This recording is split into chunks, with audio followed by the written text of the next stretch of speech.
On a tous besoin de savoir pourquoi on fait les choses et on a tous besoin de savoir vers quoi on s'en va. Parce que quand on le sait, toutes les couleurs des secondes qui passent, en fait les secondes qui passent et les minutes qui passent dans la journée, elles prennent une vie. On sait pourquoi on fait les choses. On ne fait pas juste les choses parce qu'il faut faire les choses, on fait les choses parce qu'elles viennent nourrir cette vision-là. On travaille toujours avec la vision de dans 5 ans, dans 10 ans. Et on fait comme un V, en fait, c'est comme un entonnoir. Et on part toujours du plus grand et on va vers le plus petit. Donc je prends ta vision de 5 ans dans ce que j'appelle les 4 F de ta vie. Les 4 F, c'est des catégories, disons, on peut dire, on a 4 catégories dans notre vie, si on veut vraiment schématiser. On en a bien plus que 4, mais on s'entend que si on est capable de trouver un équilibre dans ces 4 sphères de notre vie, ben, on est beaucoup plus en avance que la plupart de beaucoup d'êtres humains sur la planète. Alors, quand je parle des 4 F, la première F, c'est les finances et la contribution dans le monde. Parce que la finance, c'est pas juste l'argent que je gagne. Si on dit que l'argent est une énergie, et à partir du moment où l'argent nous achète des expériences de vie, on est capable de canaliser avec plus d'abondance dans notre vie des causes, de gagner soit du temps, soit simplement suffisamment de fonds qui vont nous permettre de nourrir des causes humanitaires et autres. Alors ça, c'est le premier volet, les finances et la contribution. Le deuxième volet, ce que j'appelle la famille et les relations. Donc, famille proche, famille spirituelle, famille dans un contexte étroit ou très large, et mon contexte relationnel. Alors, mon conjoint, ma conjointe, mes relations en général.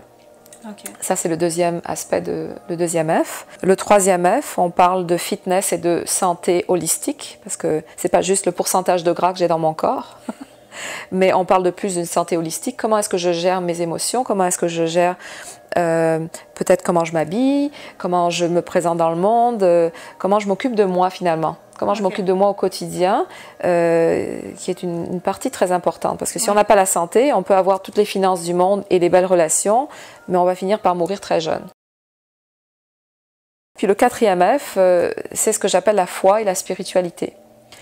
Alors, qu'est-ce que c'est la foi et la spiritualité? C'est pas, non, je dois absolument faire partie d'un ordre religieux. On parle pas, c'est dans un sens beaucoup plus large, de dire, OK, peu importe les obstacles que je vis dans ma vie, qu'est-ce qui me permet d'avancer? Qu'est-ce qui me permet tous les matins de me lever, de me donner cette force, de faire le premier pas pour commencer ma journée.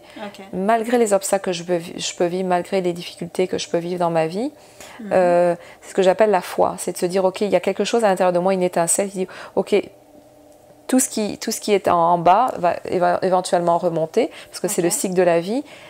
En quoi c'est quelle force que j'ai besoin d'aller chercher pour avoir la foi que ça va remonter quand je suis en bas de la pente.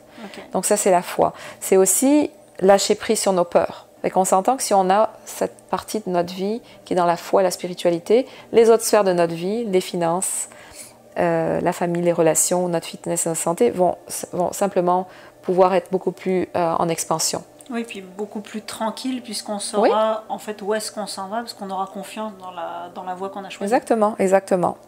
C'est sûr qu'il n'y a pas vraiment un aspect des 4 F qui est plus important que l'autre. Je pense que l'équilibre des 4, c'est vraiment éventuellement ce qu'on voudrait avoir. Donc la vision, quand on parle de vision, c'est si je te demandais de faire ta vision, Blandine, dans 5 ans, ça ressemblerait à quelque chose. Okay, dans 5 ans, peux-tu me dire, dans les 4 F de ta vie, où est-ce que tu aimerais te situer? Puis pas juste qu'est-ce que tu voudrais faire dans les 4 F de ta vie, mais comment tu aimerais te sentir. C'est quoi l'émotion? Parce que l'émotion, c'est de l'énergie en mouvement, émotion, hein, que tu vas aller chercher dans 5 ans, dans les 4 sphères de ta vie. Donc, déjà, on arrive à répondre à cette question et on arrive à dessiner une vision autour de ça, ben là, on peut commencer à rentrer dans la matière, je te dirais, de la manifestation, en disant, OK, dans 5 ans, ma vision ressemble à ça, mais dans 1 an, qu'est-ce que j'ai besoin de faire dans 1 an pour me rendre à dans 5 ans? Dans 5 ans, ces choses-là. Et ensuite de ça, je la ramène à dans 1 mois. Qu'est-ce que j'ai besoin de faire dans le mois prochain, donc du 1er janvier au 30 janvier ou du 1er février au 30 février, pour me rendre à ma vision de 12 mois qui, elle, va nourrir la vision de 5 ans. Puis ensuite de ça, on va encore la ramener à dans 1 semaine. Qu'est-ce que j'ai besoin de faire dans une semaine qui va me permettre de nourrir la vision du mois, de l'année, dans 5 ans? Et finalement, je vais la ramener à la journée.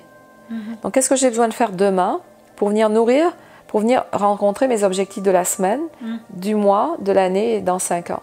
Fait que quand on la ramène à la journée, on est en dehors du rêve, on est vraiment dans la réalité de l'action, mais on est aussi dans la vision et dans la trame de l'énergie qu'on dit en anglais, on dit ouais, intention goes, energy flows. Où l'intention va, l'énergie se dirige. Oui. Fait que si je garde en tête à tous les jours de ma vie, c'est quoi mon intention et ma vision de 5 ans, même les choses les plus banales comme faire la vaisselle ou aller chercher, je sais pas moi, des feuilles chez Bureau en Gros, il y a un sens à tout ça. On ne fait pas les choses dénuées de sens.